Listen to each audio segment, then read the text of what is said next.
Hi, everybody. This is Silvio Canto in Dallas, Texas on Monday, March the 18th, and welcome to our video commentary. You know, the next presidential election is not really until, 20 months away, November 2020, and this is March 19th. So we got a lot of time to cover. Sometimes predictions at this point are not necessarily good. I take you back to March 1983 at this moment. President Reagan's approvals were pretty bad, actually.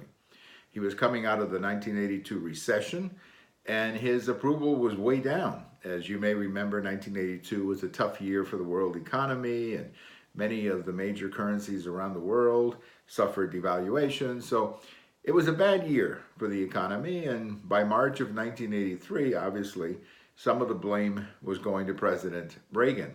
Then came a huge comeback, and he was reelected in November of 1984 by carrying 49 states.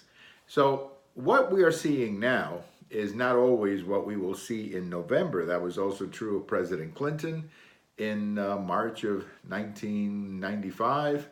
Even President Obama at this stage in March of 2011. Sometimes what we see now is not necessarily what happens 19 months, 20 months later when people vote for president.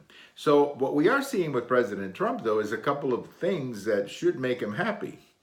Number one, he seems to have very good support among Republicans. There's a brand new poll that came out. They polled something like 58,000 Republicans, a big poll, big sample. And, he's doing very well. He's doing very well. And the second thing that should make him happy is that there's no yearning, no appetite for somebody to challenge him in the primaries.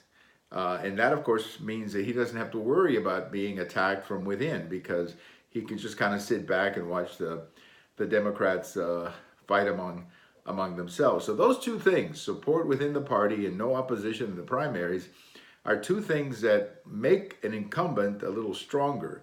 For example, if you go back to President Carter, he was defeated in 1980, but he had a lot of problems in the party. He even had a challenge in the primaries from Senator Kennedy.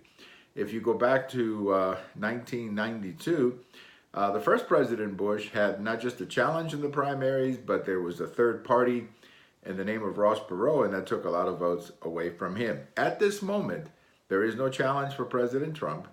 He's doing well with Republicans, and there doesn't seem to be a conservative third party who would take votes away from him. More than likely, if there is a third party, it would take votes away from the Democrats. So right now, he seems to be standing fairly well. Again, we repeat, it's 18, 19 months away, so there's a lot of time, a lot of things can happen.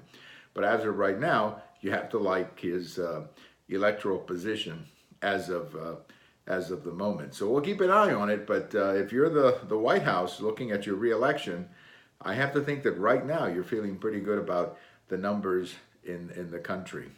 Well, thank you for watching. This is Silvio Canto in Dallas. We have all of these on YouTube, on Twitter, and on my blog. And if today is your birthday, happy birthday. Bye-bye, everybody.